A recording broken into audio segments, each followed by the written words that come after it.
Two sectors are on fire. I take a look at stocks in each, and crypto sentiment in the toilet. I quantify it all on today's REKTelligence report.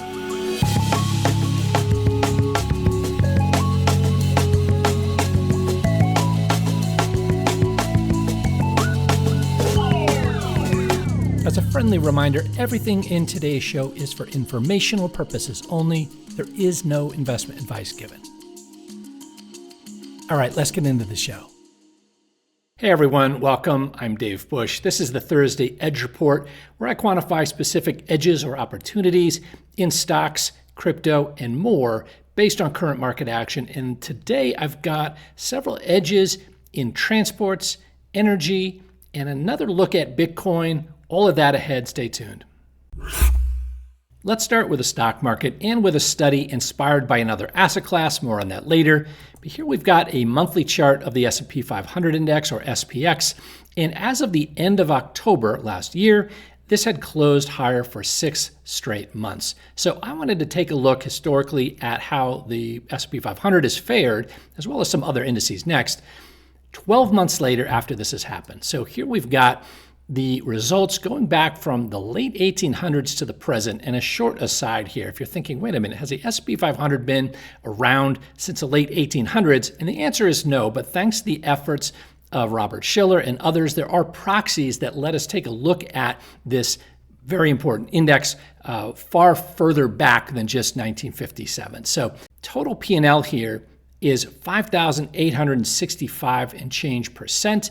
Max drawdown, as defined by TradingView, which is more of a max adverse excursion, is under 20%. 33 instances, and 26 out of 33 have been profitable. That's 78.79%, and profit factor is fantastic here. 10.5, that is 10.5 times the amount of profit versus loss. And obviously, this suggests further momentum a year forward. That would be through the end of October. Now, we already are up from that last signal, so we could still decline and end up higher, but this is good information. Let's take a look at the NDX, and we have a lot less data here. From the 80s to now, or 85 to now, we see total P&L across 5 instances, 123.56% total return, and drawdown is pretty minimal. Profitability 100% of the time, again, only 5 instances, but certainly has shown a lot of momentum after 6 straight months to the upside. Profit factor we can't calculate because we'd have to divide by 0. That's not possible. Let's go on to the Dow Jones Industrial Average. We see total P&L 867 and change, very robust. Max drawdown a little bit steeper, 34.5% roughly. 28 instances historically of this, and again, 22 of 28 for the Dow have been profitable, 78.57%, and profit factor here, very impressive, 8.759. So across the board historically, with this very simple momentum condition essentially, further momentum looks likely. It usually happens, and so far here in February 2026, we are on track for that, although, of course, there are always exceptions to the trend and to the average. Now let's turn to a couple sectors which have been on fire, and no, not AI or semis. This is transports, and we've got a daily chart of the Dow Jones Transportation Average on screen. This has gained 25% or more inside of 50 trading sessions. So let's look at some transport names under the same condition and see how they fared. So let's start with CP, Canadian Pacific Kansas City Limited. And this has, since August 2001 to the present, every first date there will represent the first available date for the security. So CP, since that time, has 15 instances of this occurring and a total P&L of over 90%. Drawdown, as TradingView defines it, 23.6%, pretty reasonable. And profitability or hit rate is 2 out of 3, 66.67%. Profit factor, very solid. Not a ton of instances, but 3.726 is definitely respectable to say the least. Let's go to XPO Inc. Same condition since mid-2002 to the present. We've got a total P&L of over 1,200% here, 1,260 and change. Drawdown pretty steep. I don't have the exact data point top of mind for that worst drawdown. It's going to be in the early 2000s, possibly in 2011, it looks like. At any rate, we see a very nice equity curve, 44 instances of this happening. And the profitability here is nothing to write home about, but it's north of a coin flip, 56.8%. And profit factor, excellent, especially on 44 instances. Remember, it's harder to have a robust, higher profit factor on a lot of instances. It tends to decrease. So excellent at just south of 3, 2.993. And in recent years, this has done quite well as well. Let's move on to FedEx. And you can see from 1978 to the present, total P&L over 3,000%. Drawdown pretty steep, most likely in 2001, dot-com crash and the tech wreck and just a bear market writ large. And we've got 39 total trades here. The hit rate 64.1% and profit factor, despite this many trades and that drawdown, profit factor is pretty robust at 4.547. Last but certainly not least is CSX Corp. And you can see same condition, total P&L 494 and change percent, drawdown pretty reasonable, total trades 26, decent number, and the hit rate 65.38%. Profit factor really excellent, especially on 26 instances, 8.53 here for CSX. Now, I have not included every transportation name. I'm going to do some takeaways at the end, and there is a mixed picture in this sector. These are some of the better performers. Let's move on to another sector. Another sector on fire is energy. You can see here in this chart of the Energy Select Sector Spider, XLE, an ETF. This has broken out of a base and has just gone parabolic recently, making a new 52-week high. So there are a lot of ways that I could quantify names in this area, but I'm taking a somewhat chess-like approach, which is thinking a few moves ahead. What if we get pullbacks in individual stocks in this sector over the next couple of months? That's what I'll look at. So let's turn here to the ETF itself, then I'll move on to the individual stocks. But if we get a 10% pullback after making a new 52-week high, and the pullback happens in the next 2 months, that's what I'm looking at here. From 2000 to the present for this ETF, total P&L has been over 100%, 125.5%, drawdown 38 and change percent, 18 instances of this setup, and the hit rate is pretty solid at 72.22%. Profit factor north of 2, it's very solid, 2.176. Decent equity curve. You can see financial crisis. This probably had its worst data point. Let's move now to another ETF. This is the iShares US Energy ETF. And from 2000 to the present, we see total P&L 232.39%. Drawdown pretty steep. Again, financial crisis, probably the culprit there for the worst data point. 17 instances of pulling back at least 10% inside of 2 months after the 52-week high. And the hit rate here is awesome at 82.35%. Profit factor 3.328. So it'd be great to see a pullback in these ETFs. Let's keep going. I've got now a Vanguard Energy ETF and same condition, total P&L 197.68%, and drawdown 42.8, 16 instances. The hit rate 81.25%, 13 out of 16, and profit factor really excellent at 3.585. Okay, now let's turn to some individual names, same conditions, and we see ConocoPhillips here, COP, 3-month exit after this condition is set up, and total P&L here from 2000 to the present, 75.96%, drawdown 46.6%, and 18 instances, the hit rate north of a coin flip, 55.5%, profit factor, nothing that exciting, but it's north of a 1.5, so 1.649. Let's keep going. MPC, this is Marathon Petroleum Corp, and 2000 to the present, again, total P&L over 150%, drawdown pretty reasonable, 20 instances, and 60% hit rate, 12 out of 20. Profit factor 1.909, definitely solid, pretty smooth equity curve, a little choppy or neutral in recent times. And ExxonMobil here, this is from 2000 to the present as well, total P&L 180.6%, drawdown pretty minimal, 20 instances. Profitability is 65%, or the win percent, hit rate, however you want to call it. And the profit factor, 5.5, is just really excellent, especially on 20 instances. That's still a very good profit factor. Chevron Corp, CVX, we can see same date range, 89.7%. Total return, drawdown pretty muted. Total trades, 19. Hit rate, 73.68%. And profit factor, really respectable at 2.385.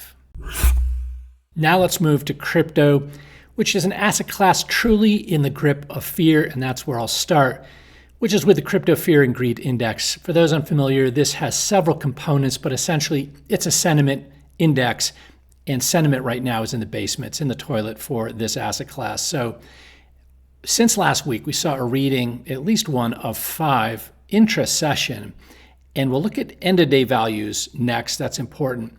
But just to emphasize, a reading of 5 really is about as bad as it gets. So what I did was look at all of the Crypto Fear and Greed Index readings since it started, which I believe is in 2018, and sorted them by the worst readings. So you're looking right here at the top 25 or worst 25 readings ever, and they are all in extreme fear.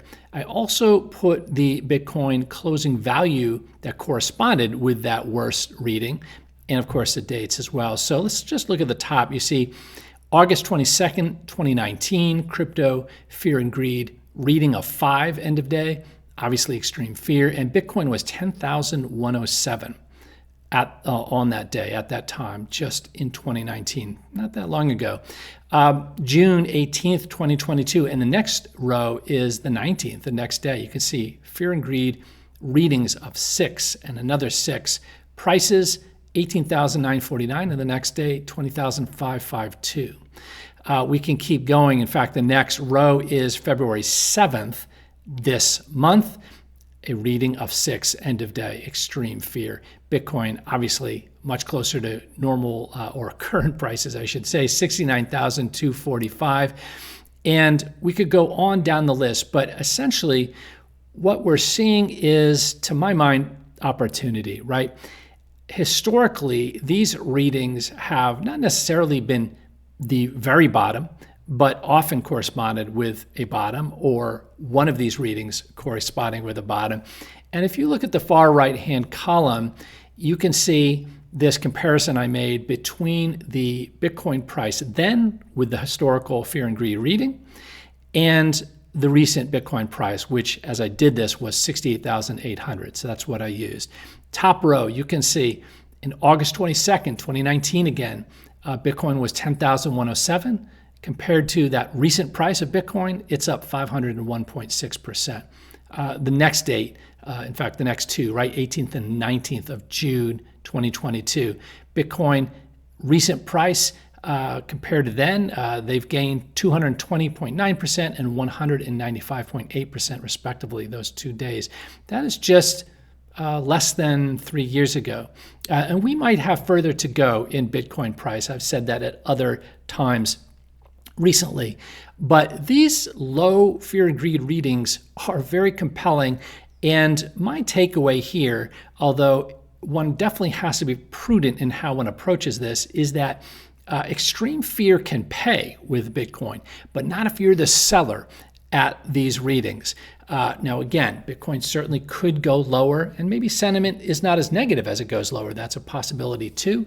But there is opportunity here in my mind, and whether it's dollar cost averaging, certainly no leverage in my view. That is a recipe for pain, where traders using leverage to buy Bitcoin at such moments, they can be right on the trade, if you will. Later it can potentially be much higher, and yet the leverage has kicked them out because it blew up in their face. So I'm personally opposed to leverage in Bitcoin, except in the hands of some very experienced traders who have it in a systematic framework. But in general, I think it's a very bad idea. Anyways, back to this. 22 of these 25 readings occurred obviously at much lower Bitcoin levels. The other 3, as you can see, if you look at the red on the right-hand side, just occurred And 10 of 25 of these readings occurred just in the last cycle, 2022. Bitcoin obviously is much higher than those readings today. And average return versus now, if you go through all of these readings, including the recent ones which are negative, the average return versus now is 552.8%. Pretty compelling. And the last note there is really what I just spoke through. Let's move on. And another way of looking at Bitcoin is during these times is to look at month windows or periodic returns. And so I wanted to see, was there ever a 36-month period starting when the good data starts for Bitcoin, which is January 2011, so that's when this starts. If you go 36 months from that date to 2011 and forward, has there ever been a negative period? And you can see the answer is no. We've never seen a lower 36-month period starting January 2011. You can see some of these are astounding, right? You've had this incredible 2011 through 2013 gain through December 31st of 2013. And then the next one for the next 3 years was only 31.5%. So they can be dramatically different in their magnitude, but so far they have all been positive, 638.3%. The next one, 130 and change percent. The most recent one that closed out, 429.6%.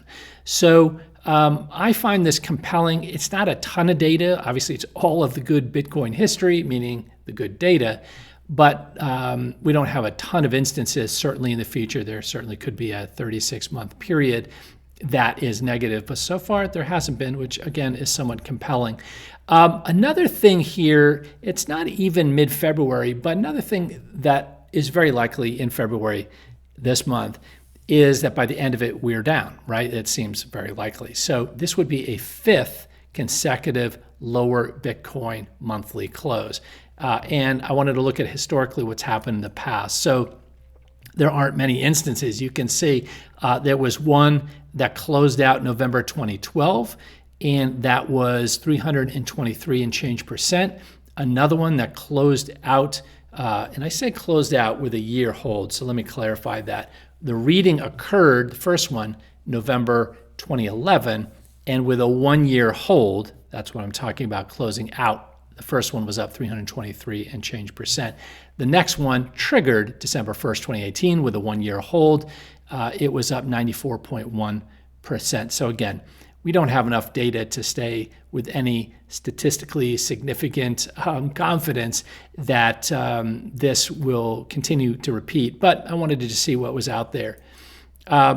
You can see an exit in 24 months instead of 12 is what we see here. So the same two entries, November 2011, exit November 2013, over 40,000 and change percent.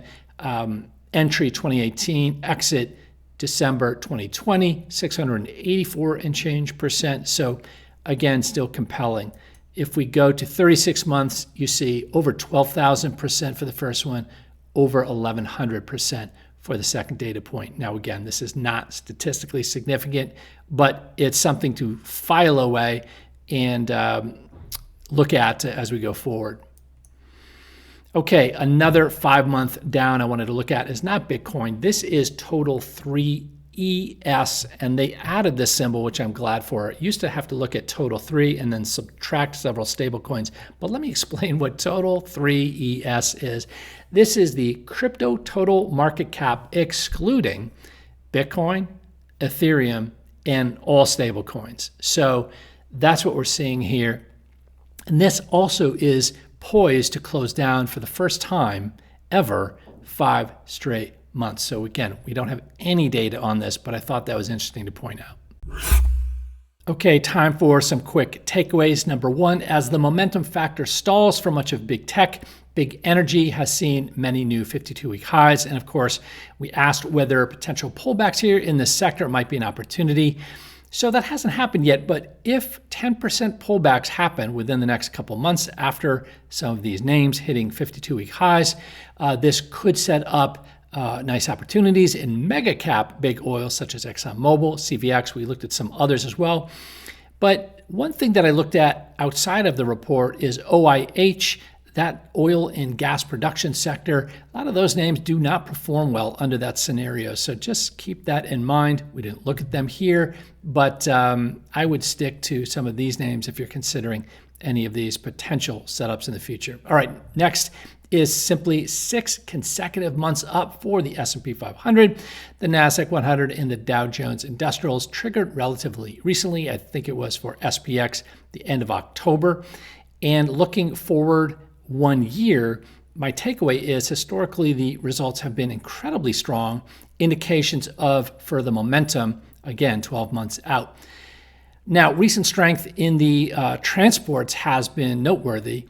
And my takeaway here, after looking at several names, is that the select names that I feature here exhibit a strong historical edge under these conditions, but many others within the sector are mixed at best. So I really focused on the strong ones. Most times I'm giving you the good, bad, and the ugly. Today in the transports, I really shared the best of the breed with that condition or those conditions that we quantified, but certainly be cautious there as other names do not display the same strength under those conditions. All right, and lastly, crypto sentiment. We talked about it, and certainly Bitcoin performance as well. Both have been atrocious of late, and my takeaway is that current crypto fear and greed index readings, Bitcoin's 5 consecutive months lower, that looks very likely here for this month to trigger again. And the 36-month holds historically all suggest we may be starting a bottoming process. All right, everyone, thank you for watching today's Edge Report. My next one is out Monday. That is the All Markets Report. Until then, trade smart, be well, and I will talk to you soon. Cheers from the Caribbean.